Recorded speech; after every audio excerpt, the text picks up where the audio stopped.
ratito para las intervenciones que queráis. Sí, vamos a ver, he escuchado durante la presentación, hablaba usted de que se halla una nueva bodega y que se iba a macizar. Sí. ¿Se refiere a la bodega que comunica con la que actualmente se ha desescombrado? No. La bodega que comunica con la que actualmente se ha desescombrado y consolidado, La que da a la cara... esa es la que da a la cara sur. Había una parte que no se había consolidado que estaba vinculada a esa. No es una nueva de la que no se tenía conocimiento. Muy bien, no se tapa el acceso. Bueno, una bodega, un hueco en la roca. ¿Eh? Un hueco en la roca. No es una bodega acondicionada y construida, es un hueco en la roca. ¿Más cuestiones? Las explica también todo, que es que... ¿Sí? Sí. A ver. Es que lo he estudiado un poquito esta mañana. Plazo de ejecución. 9 meses. Desde el mes de mayo. O sea, ya está a punto de empezar la obra y pues, calculemos mediados finales de mayo, mes de mayo, para no comprometer mucho, 9 meses después del inicio de las obras. O sea que si contamos, llegamos bien a las fechas de celebración del compromiso. ¿Qué dimensión tenía el salón del trono? Que has puesto ahí, no he visto no tengo a ver lo que tenía ahí, exacto. El salón del trono es a 152 metros cuadrados. Más el torreón, que está vinculado, 50. O sea, 200 metros cuadrados, porque están al mismo nivel. Estarán al mismo nivel, que es uno de los elementos, como decía, fundamentales. Garantizar la comunicación entre todas las partes del nuevo castillo, del castillo recuperado, sin ningún problema de accesibilidad. Es la pieza estrella, ¿no? El salón del compromiso. Claro. A mí si me permites, a mí me gustaría que repitieras, pues si alguien no lo ha oído, que hacemos esta fase, pero luego hay compromiso de seguir para hacer otras fases. Sí. Si lo vuelvas a repetir, si puede ser. Claro. Claro. A instancias de la señora alcaldesa, digo que después habrá que continuar por los antiguos juzgados y después habrá que ver, ahí sí que hay todavía que trabajar mucho, qué es lo que se hace con el espacio entre la colegiata y el castillo. Porque es que vaciar 3-4 metros de escombros es muy comprometido. Se podría quedar ahí un fondo un poco complicado. Eso no lo tenemos claro todavía con un terreno. No lo tienen los técnicos, de que yo soy un responsable político y son los técnicos los que determinan las actuaciones. Sí que en la parte que a mí me corresponde existe el compromiso, el día 22 hay elecciones, existe el compromiso de actuar sobre los antiguos juzgados.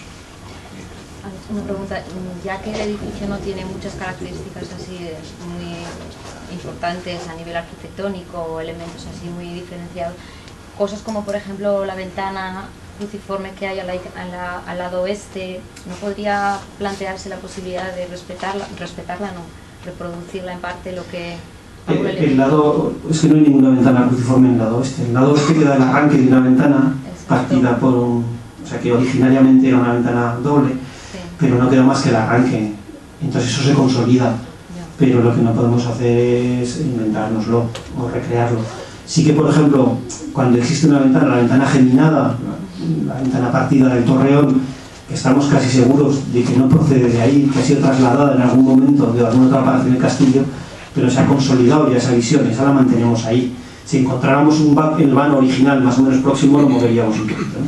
Pero en principio se mantiene. Ahora, reconstruir cosas que no existen con criterios estrictos de restauración no es aceptable. No podemos hacer falsos históricos, no podemos...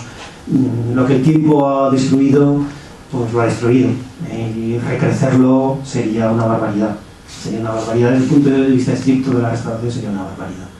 Y en eso coinciden todos los expertos, casi todos los expertos con los que hemos consultado. Incluso tiene que haber una cierta coherencia, ¿no?, entre los espacios y los elementos arquitectónicos. Esas ventanas están a 1,80 m del suelo del salón.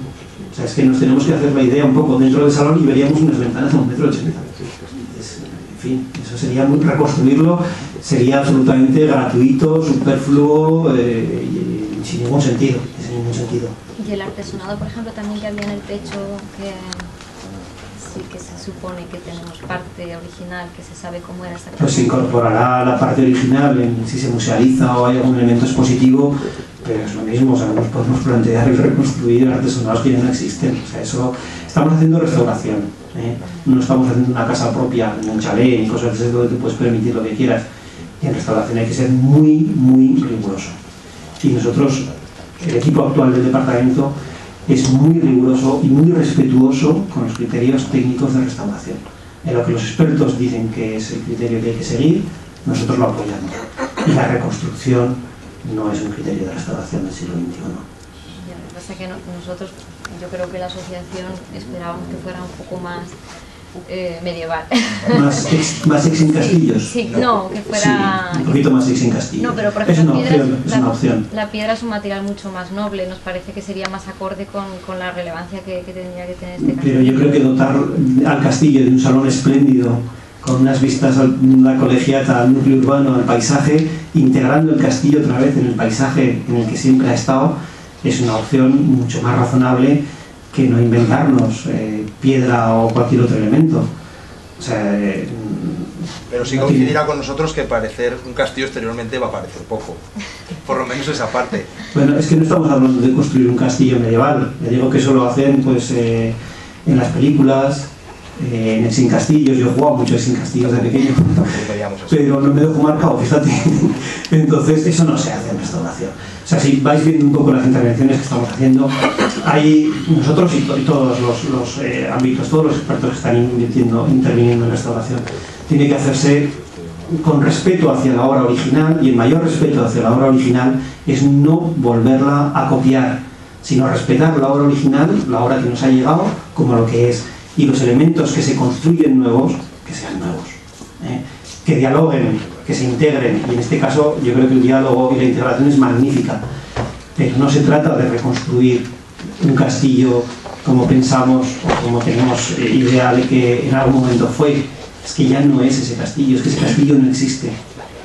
Entonces no nos podemos inventar un nuevo castillo del siglo XIV, porque el castillo del siglo XIV en el siglo XV ya no estaba, y en el siglo XVI hay añadidos, y en el XVII, y en el XVIII, y en el XIX, y destrucciones y modificaciones, y nuevos cuerpos y demuelen. O sea, ¿cuál es el castillo original?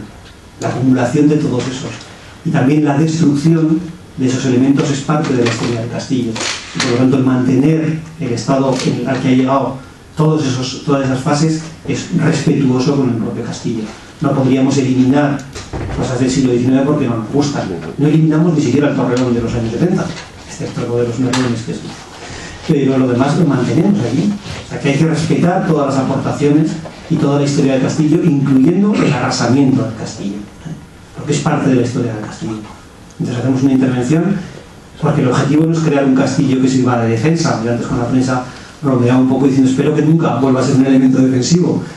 Es un salón cultural, es un espacio cultural, y por lo tanto tiene que haber una identidad entre los usos y la formalización arquitectónica.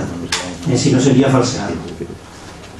Si respetamos las edades, a lo mejor lo tendríamos que derribar por completo, porque posiblemente allí tuviéramos un asentamiento ibero. De hecho, por la zona se encontraban restos.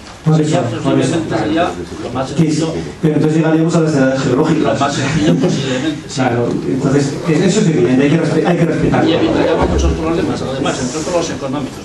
No, pero los problemas económicos no existen porque el departamento se ha comprometido fervientemente y... Mirando archivo más, Albániz y demás, vemos fotografías, algunas de 1900 y poco, y incluso algunos cuadros de Hermenegildo Esteban, que atestiguan la realidad de lo que había. No estamos queriendo inventar desde el principio, pero tampoco que la administración nos desmorone absolutamente por lo que tiene. Los arcos quedan al río, ahí sí que posiblemente se pudiera hacer alguna operación que los rescatara con otro material distinto, porque no tiene que ser el mismo. Y los criterios están aproximadamente al 50%, que era muy bonito decir que al 100%, pues no están al 50% los criterios. Pero a mí me gustaría, no lo sé, antes ha nombrado la palabra pacto y no sé a quién se refería, pero vamos, en su momento, para que hubiera un alcalde del PSOE en Caspe, se hizo un pacto que fue de acuerdo a unos criterios de un plan director y lo que había. Eso ha sido obviado totalmente. Luego, el 28 del 6 de 2004, el viceconsejero Juan José Vázquez asiste a la representación del compromiso para comprometerse y confirma su voluntad de su departamento. En España Nostra se ha ido pidiendo, solicitando muchos tiempos, y usted pues estaba además presente en todas las veces. El 16 del 11 de 2004, Eva Almunia, creo que es además ahora la nueva presidenta. Afortunadamente, estilo, ¿verdad? La nueva presidenta, tiene razón. Hay que no puedo hacer campaña. Que tendrá memoria, porque el PP ha incorporado la palabra compromiso, se os ha adelantado, pero me imagino que tendrá memoria. Entonces, a las 20 horas 14 minutos, volvió a comprometerse con el castillo. Sí. En las Cortes de Aragón, doña María Teresa Pérez contestó a una de las preguntas a la proposición de ley 8804 que se habían invertido 20 millones en pesetas, 120.000 euros en la reconstrucción, y se comprometió que a partir del 2005 y posteriores se seguiría construyendo. Por cierto, lo del 1% cultural, que no se parte de su departamento ni la DGA, se ha querido comprometer con el 1%. En enero de 2005 comienzan las cartas arqueológicas. En abril de 2005 los costos estimados estaban en 2.953.400 euros. Ahora creo que han cambiado bastante. En marzo del 2006 comienza la primera fase de las obras de reconstrucción del castillo. El 15 del 9, don Jaime Vicente Redón, que creo que lo conocerá, en el curso de arqueología organizada por el CEIPAL, volvió a firmar la voluntad de su departamento de reconstruir el castillo antes de 2012. En la inauguración de la jornada de Hispania Nostra se vuelve a manifestar otra vez en lo mismo. Ahí tienen los actos, por supuesto. Sí, estaba buscando ya. Luego, en la inauguración de la jornada de Hispania Nostra, a preguntas del concejal de patrimonio entonces, informa del estado del castillo, solicita el apoyo de todas las asociaciones. La alcaldesa comenta la voluntad de realizarlo y el director general dice a las 13:13 horas que ya se está trabajando y que nada paralizará las obras.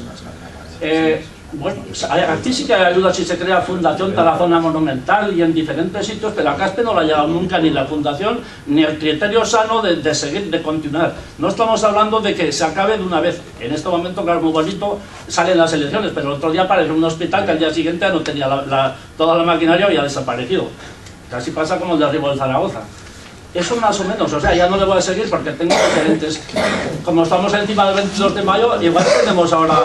Hay gente trabajando la semana que viene y se nos va el 23. Pues posiblemente sí. No sé la semana que viene, dentro de 2 semanas o 3, pero hay gente trabajando. Yo quisiera haber aplaudido su labor, que sería lo contrario, pero es que estimo que no, pero no la suya. La del ¿aplaudiría mi labor la contraria, o sea, que no hiciéramos nada?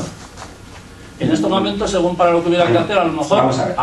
Ya veo que ha hecho usted, me permite un momento, ha hecho usted un seguimiento magnífico de todo este proceso y eso lo agradezco porque incluso las horas de intervención yo realmente ni siquiera mi servicio de prensa, que es muy eficaz, lo tiene anotado con tanta precisión.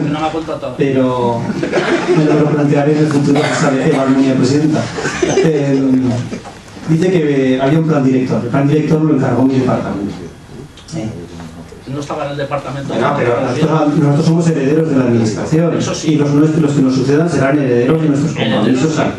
Por tanto, mi departamento, no yo, mi departamento. Pero cuando repartamos el patrimonio del casco se va a llevar. Me permite, yo no lo he interrumpido, le agradecería que hiciera lo mismo. El plan director es un documento que establece una serie de previsiones en función al grado de conocimiento que se tiene en ese momento. Y es un documento que tiene que ser necesariamente flexible, porque no es un conjunto de planes de ejecución, es un diagnóstico, son unas propuestas de intervención, son unas estimaciones económicas, es una estimación de fechas, que no es más que eso. Es todo eso y no es más que eso. Hay muchos planes directores, unos mejores, otros peores, unos más precisos y otros menos precisos. Pero la característica fundamental para que sea eficaz es que sea flexible. De tal manera que cuando vas a seguir las fases del plan director, si te encuentras con algún elemento que no tenías contemplado, lo adaptas. Es lo que hemos hecho. O sea, el plan director se ha seguido y cuando nos hemos encontrado con la bodega se ha cambiado el planteamiento y se ha intervenido en la bodega. Y luego hemos seguido el plan director y cuando nos hemos encontrado que los muros actuales nos sujetarían la nueva cubierta del salón de compromiso, pues planteamos la instalación de micropilotaje. O sea, vamos siguiendo el plan director con la flexibilidad necesaria. Me alegro que diga que el viceconsejero estaba comprometido, que la futura presidenta de Aragón, lo ha dicho usted, Eva Almunia, se comprometió, que Maite Pérez, vicepresidenta de las Cortes y candidata a la alcaldía de Teruel, se comprometió, que yo mismo me comprometí a las 13 horas de no sé qué día. Naturalmente nos hemos comprometido, pero estamos aquí, pero está el proyecto a punto de comenzar, porque nos hemos comprometido y no hemos parado, y se reconstruyó con una inversión notable, se consolidó la bodega con una inversión notable, con aportaciones nuestras y con aportaciones de Ibercaja. Cita el 1% cultural. El 1% cultural no es más que un pacto que nosotros hacemos con el Ministerio de Fomento para que un proyecto lo financiemos a medias.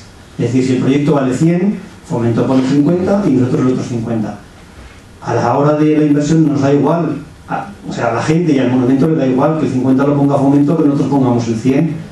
En este caso, ¿por qué hemos optado por no presentarlo a fomento, porque los proyectos de fomento llevan casi 2 años de tramitación. Entre que se presenta, se aprueba, se ingresa, se incorpora el ingreso de fomento al presupuesto del departamento, se hacen las adendas de los convenios, se modifican, la gestión es mucho más complicada. Nosotros tenemos la mayor parte de nuestros proyectos financiados con el 1% cultural, con fomento, nos permite duplicar casi el presupuesto de restauración, pero en determinadas ocasiones, cuando el proyecto tiene que salir rápidamente, lo ejecutamos directamente nosotros o con la colaboración de Ibercaja. Nos da igual, o sea, si el presupuesto va a ser el mismo, la inversión es el mismo, las fuentes del presupuesto nos da igual. Si fomento invierte en un sitio, pues ese dinero que nosotros íbamos a invertir ahí lo invertiremos en otro sitio. Si nosotros invertimos el 100%, fomento invertirá en otro lado. La suma es la misma, eso no tiene nada que ver, más que se agiliza más el proyecto cuando no hay 1% cultural que cuando hay 1% cultural. En cuanto a la existencia de una fundación o no, es una iniciativa ciudadana. En Valderroble se creó una fundación recientemente. La Fundación Un Castillo es de iniciativa privada. En fin, nosotros estamos encantados en que hay iniciativas, asociaciones de amigos, fundaciones, centros, todo lo que sea. Estamos encantados en que la gente participe. Si pudiera participar económicamente por medio de mecenas fuertes, pues sería estupendo. En Aragón eso es muy raro, pero la participación ciudadana es muy importante para nosotros y contamos con ella siempre. Pero si se tiene que crear una fundación para gestionar el castillo o lo que sea que se cree, nosotros la apoyaremos. Y la apoyaremos igual que apoyamos otras fundaciones y otras asociaciones, igual ni más ni menos. Pero eso no quiere decir que no se haya cumplido el compromiso de Eva Almunia, Juanjo Vázquez, se ha dejado a la consejera actual, Maribí Broto, y yo, y Marcelino Iglesias también, por encima de todos. Pues el compromiso es que no hemos parado desde el año 2003, desde el año 2004, se han ido haciendo intervenciones.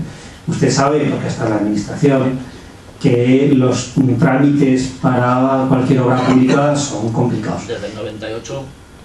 Sí, admitimos la herencia de la administración anterior. Pero yo creo que es una actitud muy típica nuestra, de los aragoneses, cuando las cosas se hacen, decir, es demasiado tarde. No, se hacen. Vale, la estamos haciendo. ¿Demasiado tarde? Claro, si no se hubiera destruido en la Segunda Guerra Carlista del castillo, pues no habría habido que intervenir. Podemos retrotraernos hasta entonces, o hasta la época ibérica, si es que había asentamiento ibérico allí. Pero nosotros estamos gestionando el patrimonio desde 2003. Y desde 2003 la atención al castillo de Caspe, como consecuencia de la insistencia del ayuntamiento, insisto, ha sido permanente. Permanente, no se ha interrumpido ni se ha paralizado. Se ha desarrollado en función de los planes, adaptándose a una situación del castillo muy complicada. O sea, que es que seguimos descubriendo cosas. Es que hace unas semanas apareció esa rampa en Losada que no se conocía y que nos permite solucionar el tema del acceso. Y eso no se conocía después de años de investigación sobre el castillo. Y se ha descubierto ahora. No he entendido dónde había fijado la rampa esa. ¿Dónde ha aparecido? En la parte sur del castillo, encima de la estructura esa que hay tan rara. Detrás de la villa. En el hueco del juzgado, por ahí. Mirando desde el río, delante del torreón circular. Ese núcleo de acceso. Eso no se conocía. Y eso nos permite retocar el proyecto y llevarlo por ahí. O sea, el castillo de Caspe, a pesar de todo, sigue teniendo grandes lagunas de conocimiento y grandes lagunas de interpretación, porque con todas las excavaciones que se han hecho, las conclusiones son muy escasas, porque tiene tal grado de arrasamiento y tiene tan poca información documental que es muy difícil interpretar los restos que van apareciendo. Nuestro criterio es documentarlos, conservarlos e integrarlos en la medida de lo posible en la propuesta de restauración. Y eso es lo que estamos haciendo, y en cualquier caso no destruir nada. Si se han fijado en la rampa que comunica el núcleo de acceso y el torreón circular con el salón del trono, esa rampa está protegiendo los restos arqueológicos que hay debajo. No se excava ni se cimenta, sino que se protegen esos restos arqueológicos que no tienen un valor monumental para dejarlos visibles, porque son huellas de zonas excavadas en la roca que se han documentado y que se conservan. O sea, no se destruye nada. Todo lo que se aporta es absolutamente reversible, excepto los micropilotes, afortunadamente, porque van a garantizar que el castillo se mantenga en pie. Y esas son las cuestiones fundamentales. Conservación de lo existente, incluso con medios tan costosos como los micropilotes, respeto absoluto a lo que nos ha legado la historia, incluso el proceso de destrucción, accesibilidad total de las nuevas dependencias y adaptación a los nuevos usos del castillo. Si estuviéramos haciendo una nueva fortificación, pues tendría el sistema anti-ABQ, ¿no? Nuclear, antinuclear, químico y no sé qué. Como es un elemento cultural, tenemos que dotarlo de elementos culturales, que hagan agradable el sitio y que se convierta en un salón fundamental para la ciudad de Caspero.